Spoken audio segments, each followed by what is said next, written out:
Hi class, in this lesson we're going to take a look at some application problems, three specifically that are just like the ones in your assignments in the lab.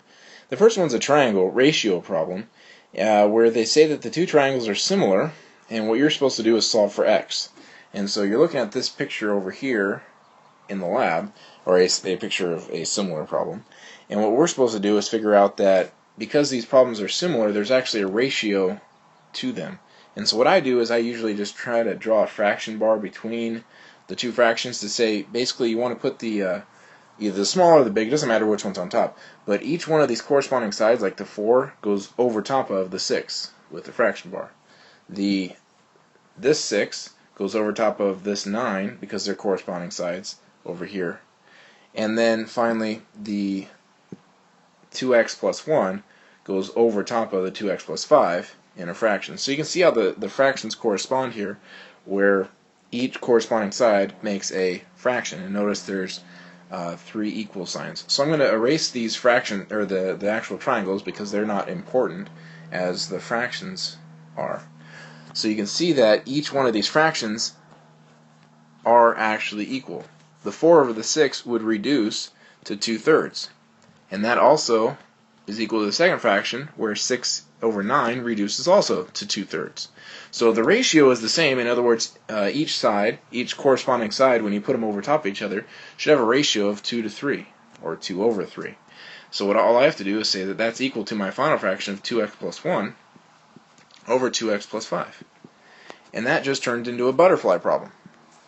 So I have 2/3 equals 2x plus 1 over 2x plus 5. Now again, the reason why it's a butterfly problem is just because it's cross multiply. And if you cross multiply and circle what you're multiplying, and you draw an extra little circle around the equal sign, it looks like a butterfly. So if that makes you happy while you're doing your math, do it that way. So butterflies, of course, poop, which is our equal sign, and we get 3 times 2x plus 1 equals 2 times 2x plus 5. So basically I'm cross multiplying. And then you distribute the 3 to get 6x plus 3 equals 2 times the 2x, which gives me 4x plus 10. And then I go ahead and get x alone by subtracting the 4x. And that gives me 2x. And then if I subtract the 3, that gives me 7. So then I finish by dividing by the 2. And that gives me x equals 7/2. Okay. Now, again, I should check just to make sure that my denominator doesn't cause any issues.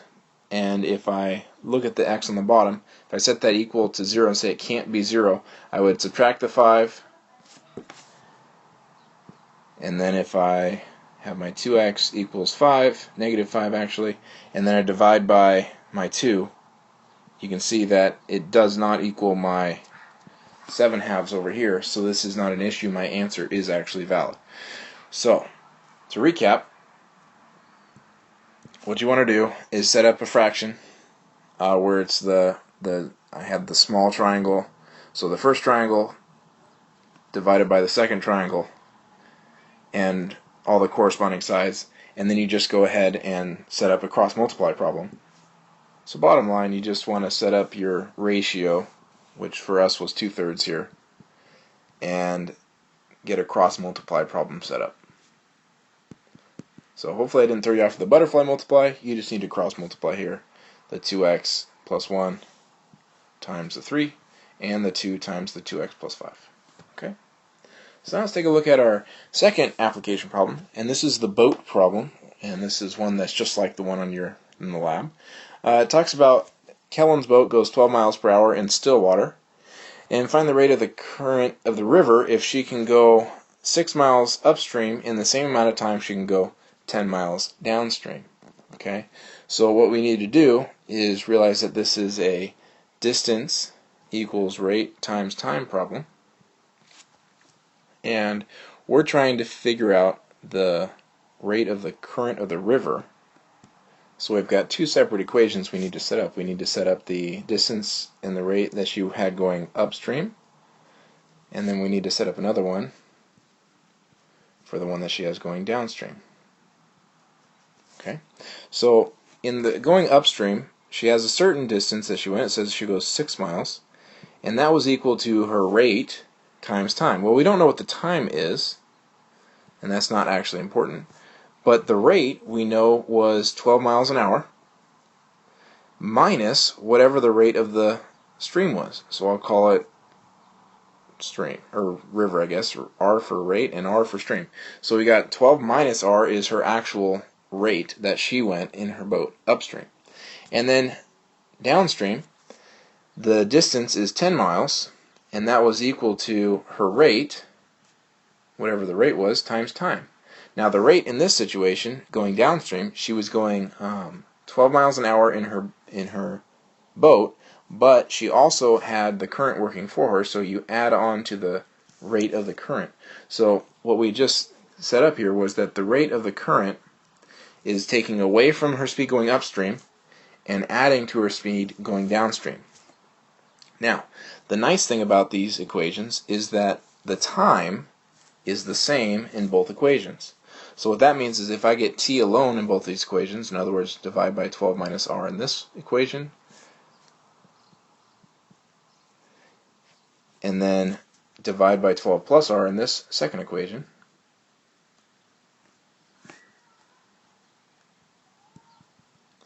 what I have done is I've been able to get t alone in both equations.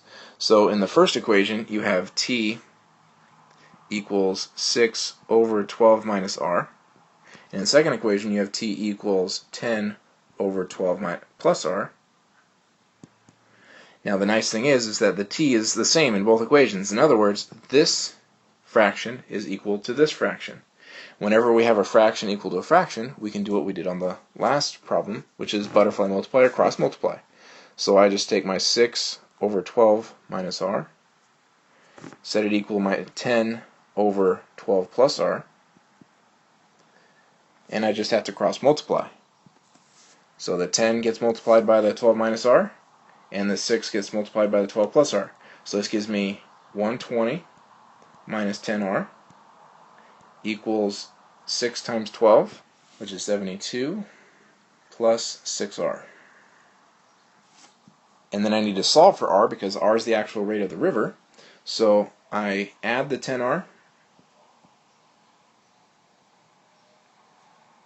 and I subtract my 72, and then that got squished there, so I'm going to move it over here. So that's going to give me 120 minus 72, which is 48, equals my 10 plus my 6, which gives me 16r. So to finish this problem and to actually get the rate of the river, I just need to divide by 16 from both sides. And that gives me r equals 3. So what's happening in this problem is that as she's going upstream, she traveled 6 miles while she was fighting the rate of the river that was pushing her backwards, the 3 miles an hour. And then going downstream, she was going she went 10 miles because she was going her rate in the boat, 12 miles an hour, plus the 3 that the river was pushing her. So that's why she has different distances. So 6 miles upstream, 10 miles downstream. Meanwhile, it took her the same amount of time to go both distances because the river was helping going down, and it was hurting or pushing her backwards going upstream. Okay. So now we have one more application problem, and this is a work problem. We've got Jack and Joe painting a house. Jack can paint it in 4, Joe can paint it in 3. How long would it take to have them work together? Well, work problems are always equal to the product of the two people working divided by the sum of them working. So any problem that you have at work, you just take the product of the two numbers and divide it by the sum. It's a very simple problem. It sounds complicated because you got to visualize all that kind of stuff, but it's actually really easy as far as the math goes. So all you have to do here for us is take the 4 times it by the 3, divided by the 4 plus the 3. So it's just 12 divided by 7, and you actually want to take that and figure it out on a calculator to get a decimal approximation, and that gives us 1.714 hours. Now, if I actually want to figure out how many minutes that is, the 1.714, I actually have to take the 0.714 and times it by 60, because that'll tell me what part of an hour it is or how many minutes that is. So if I times that by 60, I'd get about 43 minutes. It's 42.8, but so basically it's 1 hour and then 42. So 1 hour, 42 or 43 minutes. Okay, and I believe the answer on the lab will allow you to just leave it as the 1.714 hours, but I just wanted to throw that out there for figuring out how many minutes it was. So it's not 71 minutes, it's 43 minutes. Okay, so those are your application problems.